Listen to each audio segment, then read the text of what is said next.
大家好，我是秋平，我现在来到了山西临汾。之前我们在全国看到很多藩王墓，那些大部分是朱元璋的后代，因为朱元璋的子孙都在全国各个地方当藩王、当王爷，那么自然就有那些陵墓。那同时他们当藩王有王府、有大院。今天来的这个地方是一个几百年的大院，如果是在明朝，那可能就变成王府了。它是属于清朝建立的，不过呢，按照资料说它是朱元璋的后代建造的。现在我们就去这个大院看一看。我们经常形容一个人说话，他左顾言他，不讲到核心的东西，不讲到正儿八经，就是拐弯抹角。那其实真正的拐弯抹角，不是形容那个的，是在一种道路的展示形式，就跟我们在很多大殿看到歪门邪道一样，门是歪的，道路是斜的，也是一种建筑手法。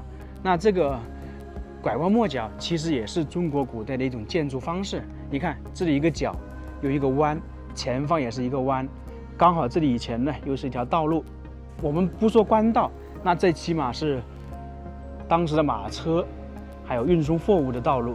如果说没有这种拐弯，没有这种角的话，直接变成直T 字形的话，就很容易冲撞。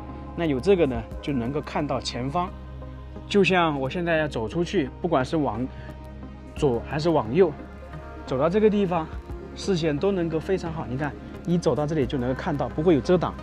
左边也是一样的道理，这个就是拐弯抹角的一些展现形式。大院就在前方，可以看到是很高的，它是依着山势而建。很多人对过去的地主生活都充满了向往，但是你要了解过去地主的生活状态、生活方式，往往我们只能通过一些影视作品。尽管说现在地主已经成为过去式了，但是以前的那些老地主、老财主曾经居住过的很多豪门大宅则保留下来了。特别是地上文物看陕西，到处都能看到古村落，能够看到一些豪门大宅。如今很多已经成了当地著名的旅游景点，那有一些豪门大宅已经变成废墟，默默地躺在黄土地上面。在如今山西省霍州市许村有一座朱家大院，是依山而建，占地面积大概15000多平方米。按照资料记载，这个是朱元璋后人兴建的。明朝的历史大家都非常熟悉，特别是朱元璋可以说是无人不知无人不晓。作为开国皇帝，他并没有把自己的儿子全部放在京城，而是采取分封制，这个相当于是历史的倒车。他把他的儿子分封到全国各个地方为藩王，大家最熟悉的就是燕王朱棣，后面还造反成功。其中朱元璋的第13个儿子朱贵被分封到山西大同府，后面朱贵的儿子就被分封到我们今天来的这个地方，他的后代一直在这里生活。其中到了清朝的时候，这个家族出现了一个比较厉害的人物，在这里兴建了这样一座豪门大院。从航拍的画面也可以看到，这个房屋非常气派。按照资料记载，当时建完成之后，这栋建筑总共房间大概是240个，布局错落有致，里面的雕刻巧夺天工，并且地下还有一些通道，就相当于是暗道。我们现在来准备参观，上面那边是属于上院，最核心的，那这边是属于中院。那明显的看得出来，它这两个不是在一个中轴线上面的。上院应该说是坐西朝东，而这个中院尽管说也是坐西朝东，那不过呢是在它的侧边，这个很有意思吧？在南方建筑形式不可能是这样的。中院这里，这个还有几个字，挺精美的。它这边的字也非常有特点，它是这样的，相当于一体字。经常有些字不是多一横，就是少一横。还有呢，它那个撇捺，它用点代替，这个就非常奇怪。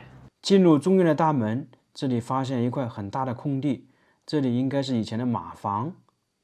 然后从这里过去才是那个窑洞院落，整个建筑的卧室都是窑洞式的布局。山西的很多地主大院，特别是窑洞式布局的，它都会出现院中有院、院套院的情况出现。而这里中院一打开这个扇门，里面就是一个四合院的布局，就跟我们看到的地坑院一样。中院主要居住的是地主家里的儿孙辈，他们是在这里生活。其中像里面有一些还有暗道，不过现在我们进不去，看不到。等一下去了里面的一个小姐的绣楼，应该是能够看到暗道的。这里是中院的第2层，可以明显的看到这是一个平台，起到什么作用？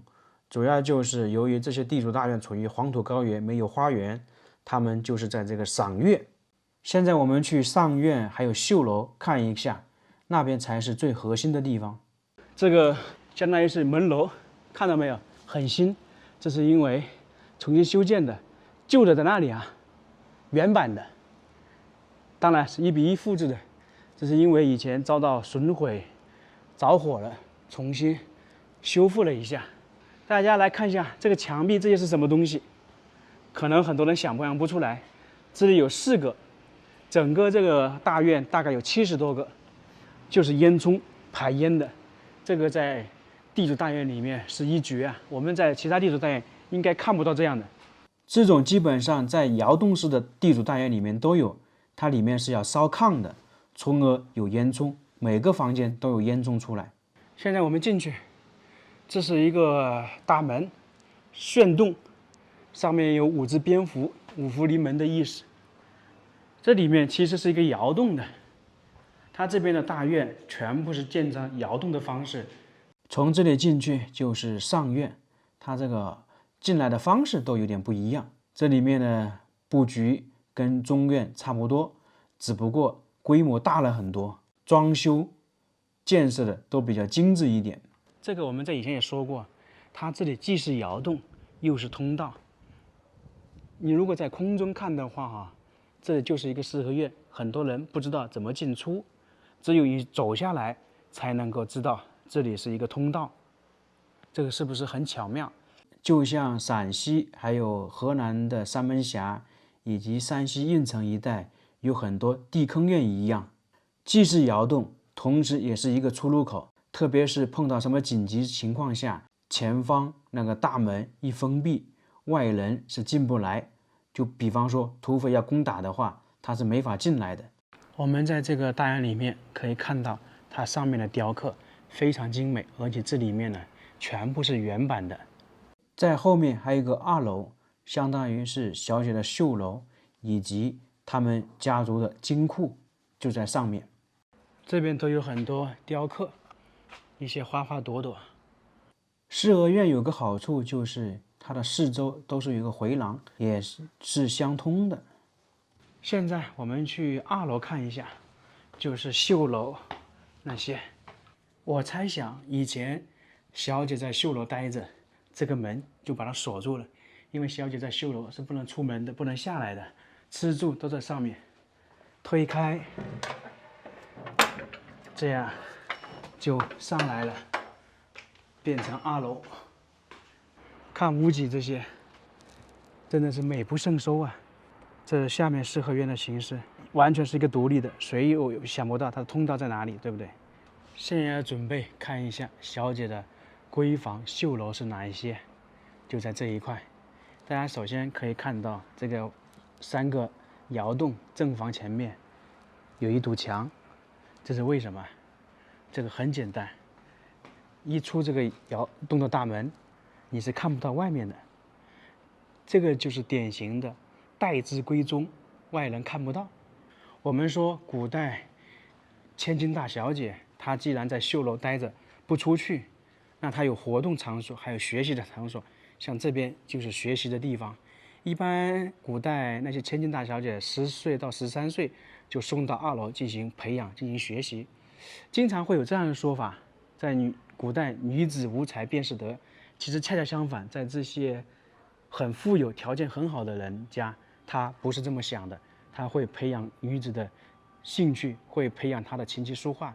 那读书就更不用讲了，因为她作为千金大小姐，她如果嫁人，对方也是条件差不多，这个就是门当户对。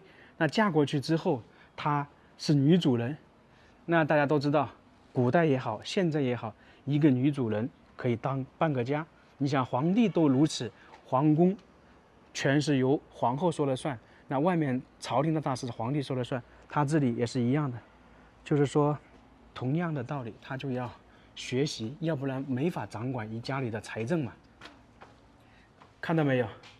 这里也是一个卧室，那这些可能就是丫鬟居住的。这里有一个暗道，在整个这个地方啊，暗道是遍布。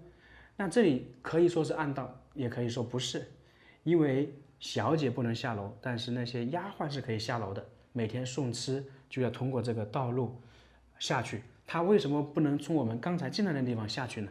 丫鬟是作为下人，她不能走正道，只能走旁边。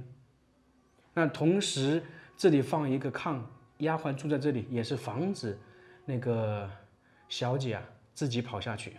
现在去小姐的卧室看一看，一走进来就发现这个房间偏大一点，当时应该就是小姐的卧室。整体的话，她是在这里休息，还有练一些琴，像古筝等等，所以空间的话要求就大一点。如果是刺绣、纺织这些，就在其他的房间。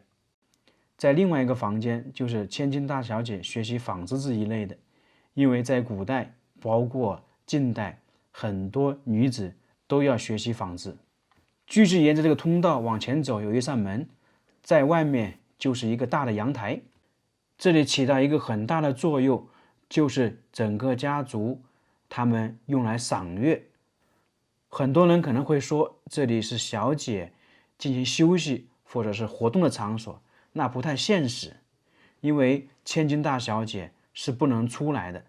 她如果站在这里，下面的那些男子就能看到这个千金大小姐，这是不行的。